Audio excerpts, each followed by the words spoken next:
Everybody has a dream. But sometimes even our biggest ones in life don't turn into what we thought they'd become.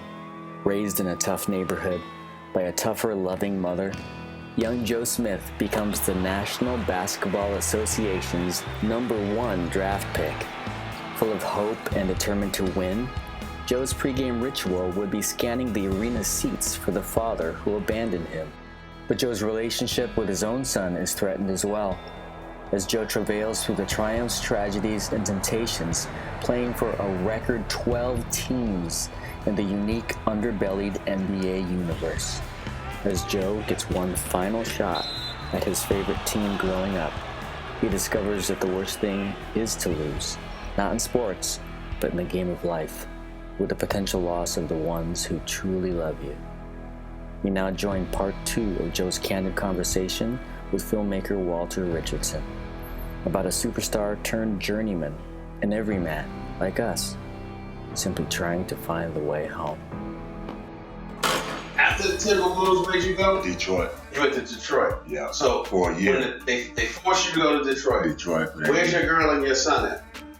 Back in Oakland. We In ain't your house. together no more though. So they're not at your house no more. Uh, All right. So now she's gone. You got a new girlfriend. That's when I'm with the woman I married. Where's she from? No, she from the Bay. Well, we just kept in touch when I was gone. You know what I mean? But so eventually, you know, she became, because she kept started flying back and forth. Then she When you were in Philly. in Detroit. When you was in Philly. When I was in Philly, I was with Philly girls. Okay. So you weren't messing with her yet? Yeah. Okay. When But you were messing around. When I got to Minnesota, the relationship between the baby mama and started fizzling. Now, did it fizzle because of the distance? Yeah. Distance. But then I started talking. She was raising her son by herself, By herself. basically. Yeah. But no, her mom was there. But she was pretty, I wasn't Without there. a dad. Yeah, I wasn't there, yeah. And you was out doing, On the road. right, so she's like, he's on the road, I don't know what he's doing, I don't know if I want to Probably driving her put up crazy. with this, right? Yeah. She can't, when she call you, you're not answering All the the phone. time, yeah. Not available all the time. Okay. So then you went to Detroit, and the girl from the Bay, y'all was still talking, Yeah. whenever she started flying out to Back and Detroit. forth, yeah. Who's paying for it? Me? Okay. And then when did you get her pregnant? What year? In Detroit, what year? Your first year in Detroit? Second I was year? only in Detroit one year. Okay, so. She didn't get pregnant. She got pregnant when I was in Minnesota. When I got back to Minnesota. Okay, so in Detroit, who was on that team? We sucked, yeah. So Rasheed wasn't there yet? It was like, man, we sucked. We bad. It was, we had, I can name some names, but we just couldn't put it together on the floor. Like, it was me, John Wallace. Nobody with any big personality. No. So Jerry, you were bored in Detroit. yeah, it was, yeah. When you went to hang out, who was hanging out? What was going on? We hung out together because I had some cool dudes. Billy Owens was on my team. John Wallace was on my team. They cool. Jerry Stackhouse was on the team. So, we hung out, but we just, on the floor, we just couldn't put it together. Was Stackhouse the man yet? Was Stackhouse went out? Yeah, Stackhouse. Yeah. Because he was big in college. Yeah. Too. Uh-huh. So you hung out with Stackhouse more than anybody else in Yeah, me Detroit? and Stack knew each other for years, too, because we were back in college. Yeah, I was going to say, y'all were in the same division? Same conference. Yeah. And plus, we played against each other at AAU. The team that AI knows I was on knocked beat Stackhouse and them in the 17 and under championship in Winston-Salem, North Carolina. So y'all in Detroit, you like, when you go out to play on a team that sucks, are you still trying hard? Yeah. Or you just like, let me do what I do? No, because I'm used to winning, man. Because I'm coming from you can But I'm win. coming, no, it's that you don't have that attitude. You never think like that. You never think like that. You never go into a game like, man, we're not winning this game. Never, I never did. I can't, never. Did you see anybody else in their That's what I'm face? saying, I never heard it, and I never saw that. So it was always like, let's try to put this together. Exactly. Because I'm saying we had guys that could put the ball in the bucket. I don't know, we just had a dude bad coach. Who was the coach? George Irvine. I don't remember him. Yeah, I remember the name though. He was my assistant coach my rookie year with the Warriors under Rick Adelman. And then I think the coach in Detroit, I can't remember who the coach was before but he got fired and he became the interim coach. And it was terrible. All right, so Detroit was horrible, but you still went out and win every night. Yeah. And you had a good game. Because you know why? Because you get other teams looking at you. Everybody, no matter how sorry you looking, how sorry the team is, other teams are looking at you all the time. Right. So you got to go out there and. Because if I'm not going to play here, I'm going to play someplace. Right, exactly. And that's how I do it. It was just a 1 year deal for me. Well, let me get in here and see what I can do with y'all. Right, and I'm out. I'm going out and bust my tail every night though. I'm not, because if I do go back to Minnesota, I'm gonna go back with the right attitude. I ain't gonna go back with none of this shit I learned out here. You know what I'm saying? I ain't gonna pick up no bad habits. What was going on in Detroit at that time? Detroit was terrible, man. It was. That's when the oil industry started shutting down. They didn't have jobs. Yeah. Around that time? Yeah. It was just bad. It was just abandoned, bro. I'm telling you, it just looked abandoned. Like garbage piling up in neighborhoods. It just looked, it was just abandoned. Dumpsters full of overflowing, snow everywhere. They wasn't even snowing. Plowing the snow. Like the streets was just full of stuff. It was bad. I was like, man, I can't wait to get there. Because in Minnesota, as soon as a drop of snow hit, they all out there. They got salt, they got sand, they got everything. That's what I'm used to. But I don't know. We just had a bad team. Joe Dumars was running stuff. He was a GM. That's right. But our coach, he had a bad hand in hiring that coach.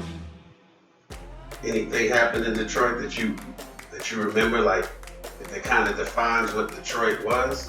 What year was that? Like 89? 90? What was that, 93? No, man, ain't that old. What?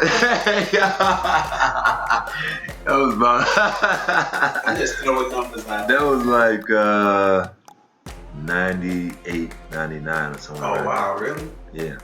So it was Detroit was messed up. Yeah. They were going bankrupt. Yeah. 98, 90, somewhere around that. So how was the club scene in Detroit? The thing about it, with like the team where we are, is in Auburn Hills. Mm-hmm. So Detroit is like 30 minutes away. Mm-hmm. So we kind of on the outskirts. But like clubs out there, it was alright, mixed crowd. We're in Auburn Hills. Yeah. Mixed crowd. There's some rich people out there. Like I went to the what year they built the MGM out there? The Trump Tower. I don't remember. They had a Trump casino out there, right? Trump, yeah. But when they put that up, that's when cats used to really start going down to Detroit. Okay. There's an MGM out there too, right? I think there is. Yeah. But not until then. The cats really go into Detroit like that, because Detroit, You ever met any pimps in Detroit? Nah. Because Detroit's big for pimping, man. That's where they have the players ball. I know, Detroit or Chicago. I ain't never met these. I ain't never met no Midwest pimps. You ain't seen none of that stuff. Because I'm telling you, we out in Auburn. Yeah. But I tell you, you might not have seen it, but them cats dress like it. You think it's the long furs with the gators and the stuff. Orange gators, the lime green gators, the the canes. I swear you would think they fed stuff. I know they got some houses on the lake up there. When I was out there, because I didn't meet no girls in Detroit. Because I had Yolanda coming back and forth, so I ain't. Okay, so you wasn't really chasing nobody. We was too far out. Like when I tell you it's out there, it's out there. So I was just chilling in Detroit. I had a few months there where I just come in, do my thing, get them out of here. All right, so do that. So after Detroit, what was the next stop? Back in Minnesota. When you went back there, how did the fans treat you? At first it was mixed.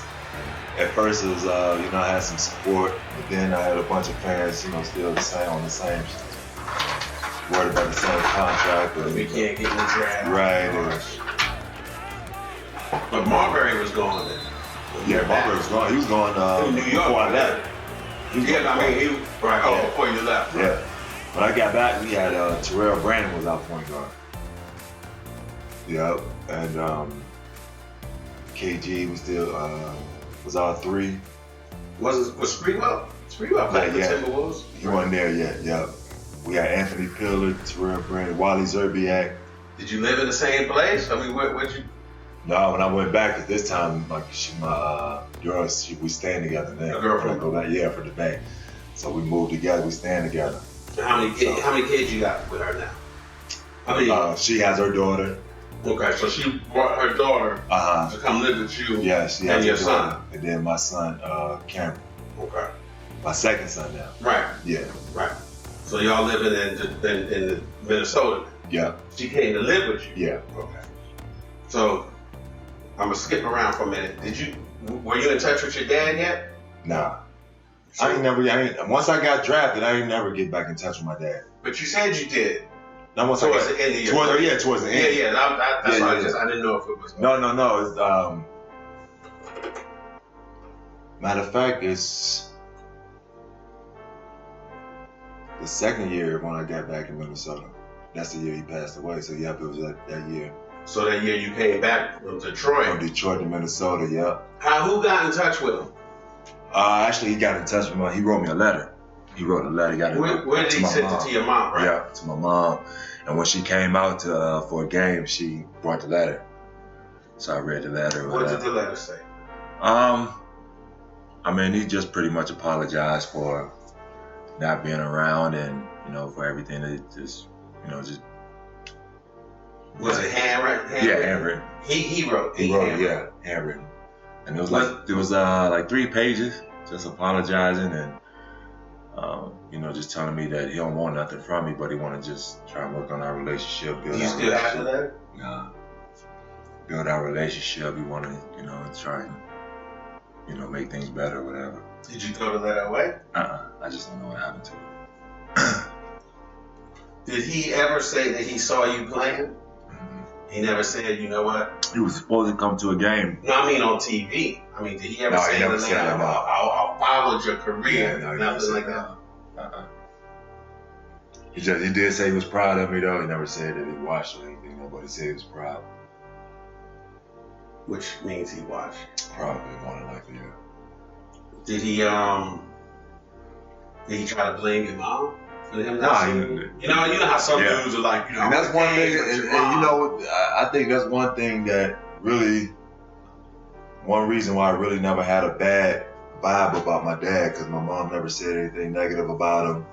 Everything was positive, she never said whatever happened. I don't even know what happened in their relationship. Right. But she never went into details like that, and that's why I guess I never had a bad look on my dad.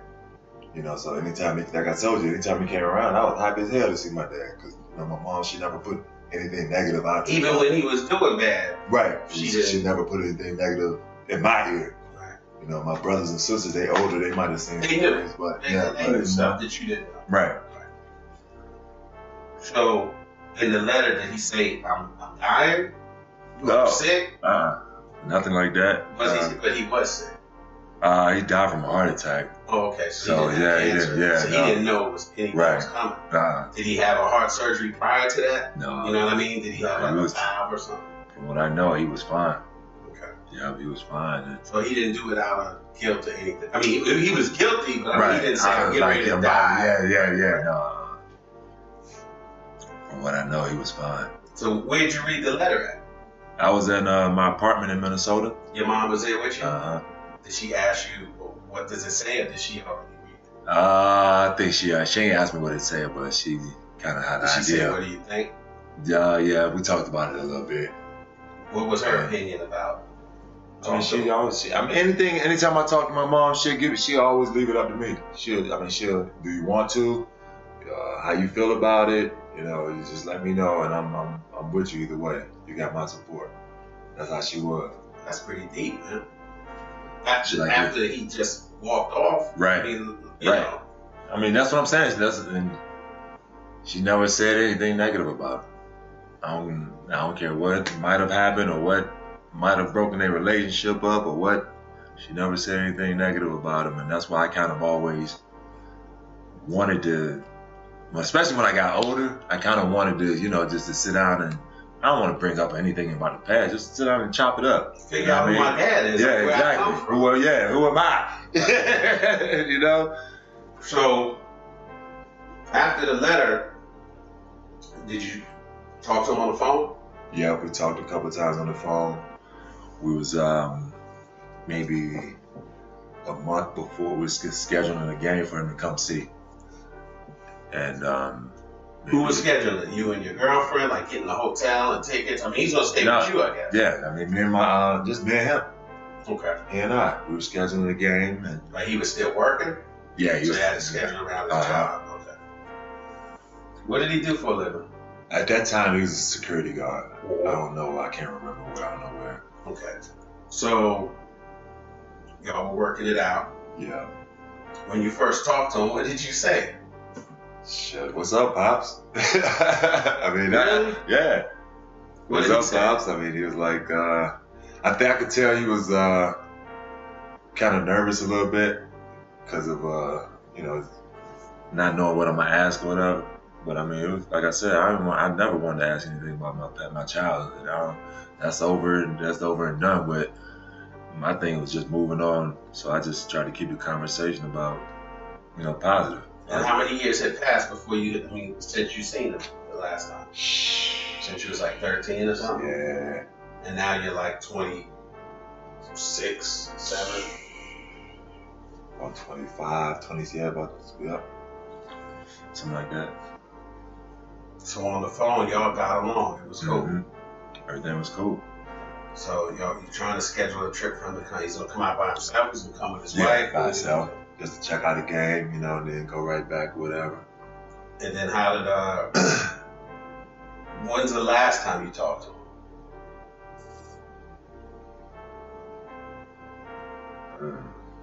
It was like maybe a month before he was supposed to come out. Okay, so you still in the plan? Like, okay, Dad, I'm gonna get you out here for this. Yeah. Everything was in the plan. Show you around, take you out to dinner. Everything was in the plan. Like, you know, I told her in college I used to think he would be up top watching. Did you get to tell her that? No, I never told her that. No. Never told her. So who called you and said that he passed? My mom. She was back at home, and I think we had a day off. No. She was actually in Minnesota, and I came in from practice. Came into the apartment from practice, and she was sitting there on the couch, and she was emotional, crying. So I was like, "What's going on?" Like, "Mom, what's up?" So she ended up telling me that my dad had a heart attack, and passed away. So then I just went in my room and I just started crying, like, "Dang." Did you have any pictures of him? Yeah, I got a picture of him now with me and him together when I was a kid on my wall. Remember, I don't know if you remember the old place by the front door. It was right by the dinner table. Little table. Right by the dinner table. Like when you're going out the door, out the front door, that picture that was right there. Yeah. That was me and my dad. When he got on the straw hat, on the straw hat. Mm-hmm. Yeah. So yeah, I keep his picture hung up still to this day. So did you had to fly? You went to the funeral? Yeah, went to the funeral. Did you pay for the funeral? Nah, I didn't have that. Yeah, I mean they had money. They had no money. So. Yeah. So yeah, I just went to the funeral. At the funeral, it's kind of squashed like I ain't gonna say a beef, but just with his wife. Mm-hmm. But she never really liked you. I didn't get that feel. You felt like she didn't like you because you weren't her son. I did, and that's why I was like, we kind of squashed it a little bit then. But when I was younger and I used to go up and back and forth and visit every once in a while, that's the kind of vibe I was getting. She was kind of mean and rude, and I was like, I ain't used to this. But at the funeral, we squashed that, whatever. And my twin sisters was there. Their daughters together. They got two twin daughters together. His new wife. Yeah.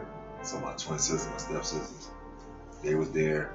But when did you see them more than you didn't see them either though? No, except for when I went there to visit. Right, but I'm saying after 13. Right now. You ain't see them to the funeral. Yeah. And they treated you like you were their brother. Mm-hmm. We had a great relationship. That's what I was saying. The mother was really the whole thing. We had a great relationship. We played, man, what? They're my little sisters. You still deal with them like that now, right? Like I haven't seen or talked to them in a while. In a while is what? 5 years, 10 years? Yeah. Did your mom didn't go to your dad's funeral, did she? Mm-hmm. Oh, she did go? Mm-hmm. Yeah, we all went. We went. My brothers and sisters, everybody. We all went. Whole family. Cause he helped raise them too. Okay. You know, they love my dad. They talk so good about my dad. They all love my dad, my brothers and sisters. Your dad was the shit. So why did he come around more? I mean, everybody seemed to like him. Yeah. I don't know. Just something with I him. had the same situation I had. Yeah. Wife just, you know what I'm saying? He ain't want to deal with that issue at home when he get back home. Yeah. If you're gonna keep bringing it up. Yeah, because that was half of my issue, most of my issue. That's why I had to sneak and see my kid, the ones out of wedlock. Alright, so Timberwolves, your dad passed away. Second stint with the Timberwolves, first year your dad passed away. Second year my dad passed away. And you got your boy, you got your girl living with you now. What happened with that relationship? That's when I ended up getting married. So you married this chick. You married her. Then how long did you stay in Minnesota? I stayed 2 years. Then where'd you go? Minnesota. Where the hell I go? Milwaukee. Milwaukee? Yeah. All right, so you went to Milwaukee. Who was in Milwaukee? Who was in Milwaukee? Who was you playing with? That's what I'm trying to think of. This shit. TJ Ford was our point guard. Mo Williams was there. Desmond Mason. Oh, yeah. So how long you stay there? I was in Milwaukee 3 years. Really? Okay. Played 3 seasons in Milwaukee. Were they any good? We was all right. One year we didn't. The other 2 years we did. That's not bad. Stay with your wife the whole 3 years in Milwaukee? Yeah. The whole 3 years? Yeah, the whole 3 years. Yeah, we bought a house there. A house in the suburbs. And what happened with the house in Oakland? You were still renting it out? Yeah, I sold it by then. Yeah. Only reason I was renting it out because it was so hard to sell, so I had to just start renting it out. Or else you but once money. But once it was out, I was able to sell. I got rid of that. All right, so you're married now. Now you're married, dude. Yeah. Still hanging out? Still hanging out. Still messing around? Still messing around. Yeah.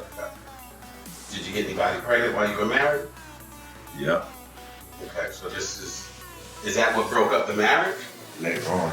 Right. Yeah. Later on, once she found out? No, later on. She already knew. She already knew, She was like, all right, she stopped around. Yeah. Then she started finding out other stuff. Other stuff, yeah. So where did she go? Did she go back to the day with your son? No, she went. She came to Milwaukee with me. After you broke up with her, your wife? Oh, that ain't happened till just later on. In Milwaukee? No, we stayed together in Milwaukee. We stayed together in Milwaukee. Even though you had another son out of wedlock. Yeah. Did that happen then? I'm trying to. Did that happen when I was in Milwaukee or later on? Yeah. That's when Amir was born. So were you in the delivery room when Amir was born? You was home with your wife. Yeah. So the girl kind of knew she was a side chick. Okay. So you were in Milwaukee, right? Yeah. You still in Milwaukee, right? So when you left Milwaukee, you and your wife had already broke up. Not yet. So she came with you to the next stop. Where was the next stop? Next stop from Milwaukee was Denver. When you came back to Denver, was Iverson there? No, I was before Iverson. It was just Melo, J.R. Smith, Nene, Marcus Camby. So you were in Denver. Yeah.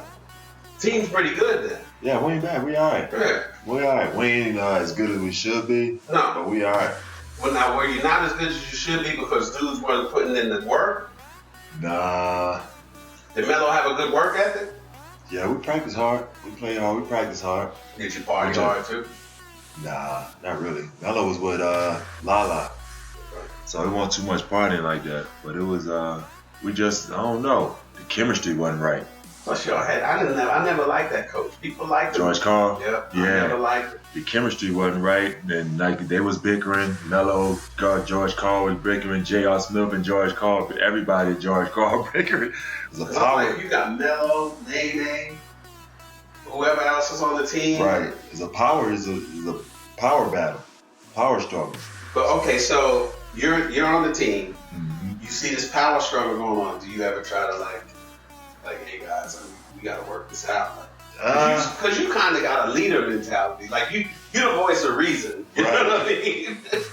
Do you ever? And that's the thing about it. I mean, when you go through so many teams and when you fresh on new teams, you kind of got to figure out that role.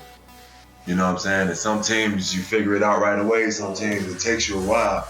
And with Denver was one of those teams I just kind of set back and watched. Yeah, I just even if I told them the right things, I just had to sit back and just kind of accept. Yeah, I knew it wanted to be a long-term stay for me. With any of the stays a long-term stay? I mean, some potentially I wanted to make a long-term stay. So you didn't want to stay. Yeah, exactly right. You know what I'm saying? But I knew that was one of them stops. I'm gonna be in and out.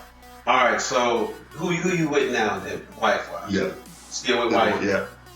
You got another kid by her? Not yet. Okay. So you leave Denver, Uh-huh. and then where do you go? Cleveland. I think it's amazing that a Chicago. dude doesn't know the next team he went to. Man, you know shit.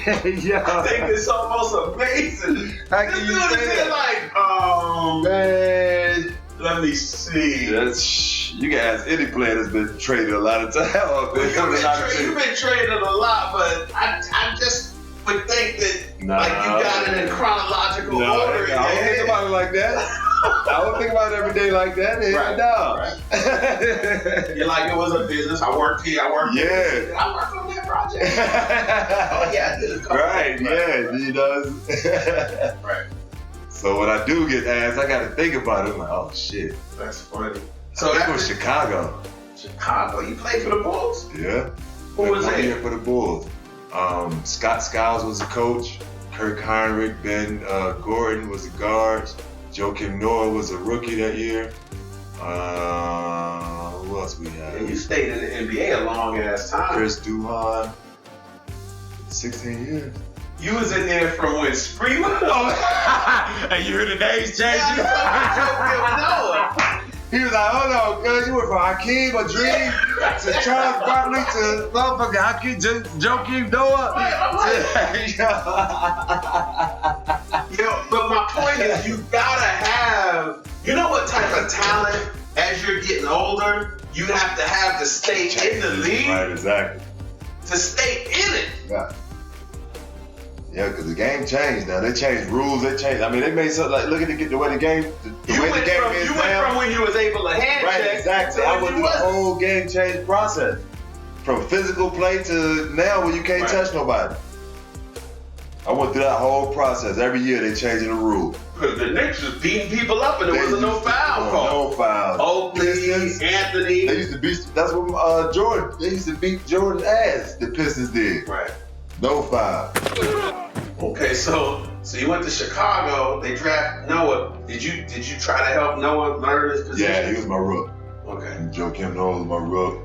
So did they put you with him like, yo, you work? No, we just. So it's a big man all working together. So you would show him like, and then we just clicked, and we'll work out together. We'll do. Dude, you got some good connections, man. I mean, just the fact that you, the type of person you are, right?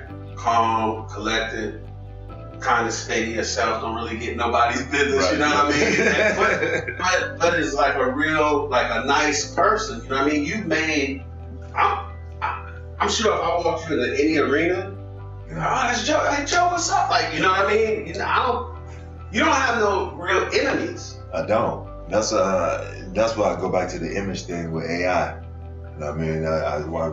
I wanted to build a certain image, and I didn't want anything to ever mess that image up. So that's why I kind of stayed to myself. I stayed low key, stayed to myself.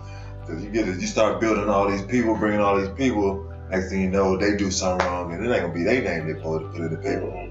It's gonna be mine, just like AI. Somebody, one of his homies, or somebody, some of his people do something. But yeah, it's all about the image I wanted to create and build, and that's one thing I think I credited my longevity. Cause I seen a lot of cats come and go. I'm saying you can read 16 seasons, but hearing you talk about it, it's like when you out yet? Nah, I still got 4 more teams. I know. I see you thinking we at the end, bro. At the clock. Hey, yeah. We ain't at the end, yo. From Chicago, I said, man, you know what I mean? I still got teams to go through, cuz. So from Chicago, you were still married. Yep. She stayed with you in Chicago. And I'm trying to remember, I had a daughter around that time. In Chicago, with somebody from Chicago? No, from Virginia, back home. So you went back home, hooked up with somebody, had a daughter. Your wifey knew about that too? Yeah. And she still stayed with you. Man, you're a hell of a nice guy. You got a fucking game or something. I don't know what it is you're telling these women. So you had a daughter back in Virginia. Was the girl coming over to your mom's house with the daughter while you was out playing? When I was on the road? Yeah. Yeah. Oh, yeah. She, you know what I mean? You know how it is. Yeah, going around the family, yeah. Wow. Okay. So your mom enjoyed the daughter? Yeah. That's her granddaughter? That's her granddaughter, yeah. And that's the closest one to her, too. That's the first one, the closest one to her. Once she could see the most, you know what I'm saying? So she was happy. Yeah, she was happy, yeah. I got my grandbaby, my son's daughter right here. Man, that's how moms are, man. Yeah. So she was there. She was helping the baby mama a little bit, raise her and everything. She was, you know what I mean? Bring her by, drop her off. I got her. So Chicago. Where'd you go after Chicago? I think that's when I went to Cleveland for the first time. So you went to Cleveland. How many years did you stay there? 1.5. How many years did you stay in Chicago? 1 year. 1 year. Just 1 year. So you went to Cleveland. You stayed 1.5. Yeah. So you had LeBron. You went the year they drafted LeBron. LeBron was already there. So he was already here. I think he was in his second year. No, it was like his third year. Really? Yeah. So LeBron's only his third year. He's only 21. He was young as hell. That's what I'm saying. His third year. He's like 21, 22, 20. Yeah, I think he was 21, 22. So like 21, 22, you're there. Are you recognizing his skill? Like, are you like, yo, this for 21, yo, let's do this? Yeah, I seen him, just from, playing against him a couple of years before. Oh, right. You know what I'm saying? So I knew what his talent was. So who was, Ilgauskas was there? Yeah, Z was Shaq there yet? Nope, I was before Shaq. It was me, Ben Wallace, Z. Ben Wallace was in Cleveland? Andy Virgil. We had Daniel Gibson, Mo Williams. What's my man? Damon Jones, a shooter. Mm-hmm. All right, so that was, after the Minnesota team, that was probably one of the best teams I've been on.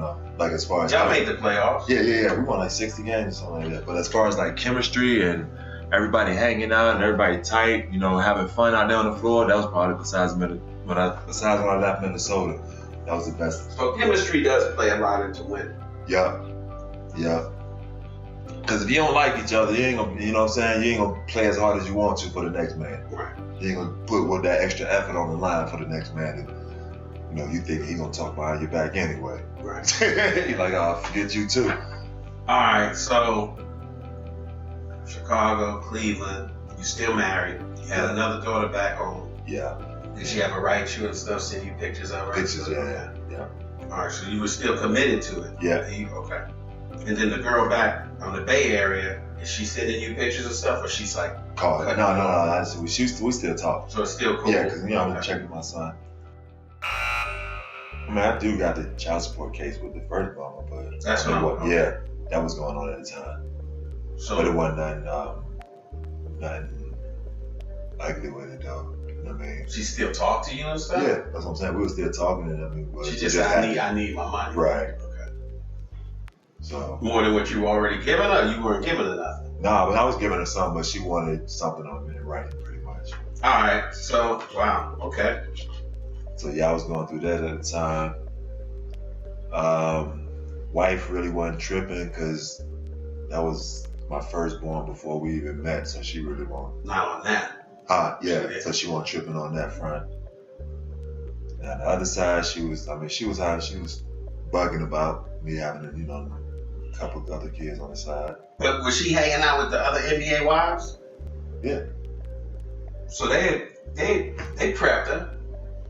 Oh. I'm saying I don't mean it that way, but I'm saying if my girl hangs out with your wife and your wife you've been in the league 10 years, you know what I'm saying? And I'm new to the league, then my girl's gonna learn from the other girls that shit happens, and you can either leave and go find some other dude that's barely gonna support you, or you can hang around and see if he stops. See if he's changed. Right. Yeah, but she was hanging with other wives, so they might have prepped her. I'm saying. You know what I mean? But she ain't like it though, I tell you. Nah. I didn't say she liked it. So when you came, was there anything she ever did to you when you came home? Like your food was nasty, or she peed in your orange? No. You know, like that revenge. Like, I gotta get you at least one. I gotta get you. Drunk that piss out that orange juice. I'm good now. Like that. Anything? Nah, she never do that. She wasn't like that. We made a couple of threats to leave, but wasn't. Where was her family? Like, was she back in the day? Was she from a professional family, or was she ghetto? Or what type? No, her mom was working. What was she doing back then? She had her master's. That's what I was gonna ask you. Where did she go to school? At San Jose State. So did she feel like I'm giving up a career to be with you, and now you screwing me over? Yeah. So you had heard all this before, right? From other girls who you tried to have relationships. Yeah. So you was already like, I know. Yeah. I'm fucked up. I know. But by that time, I was about 7, 8 years in, maybe 9 years in, something like that, and I might have had all the corners of the map locked down at that time, because we go to every city 2-3 times, so I'm like, instead of waiting, I'll be back in 3 months. We can finish this off. So what about the weed? Was you smoking weed before you came to the NBA? No. So in college you never smoked weed? Okay. When did you start smoking weed in the NBA? My 3rd year. Okay, so you're 30 and now did you smoke it? How was it presented to you? In the summer, during the off season. Hanging with your boys. Okay. When did you smoke weed with another NBA player? Now, I didn't even think nobody else did it like that. For real, because I never seen it. It's my first year in, and I ain't seen nobody smoking. And at that time, they weren't doing a random drug test when I first came. So what they wasn't. So even the older cats, a lot of dudes say because of the knee injuries and the other stuff that they smoke. So you didn't even. Eventually, later on, I saw more and more. Mm-hmm. But when I first, my first couple years, it wasn't like that. In Chicago, were they doing it? No, nobody in Chicago. Cleveland, were they doing it? No, nobody in Cleveland. So what was your next stop after Cleveland? Oklahoma City. They wasn't doing it there? Seems like ain't nothing else to do there.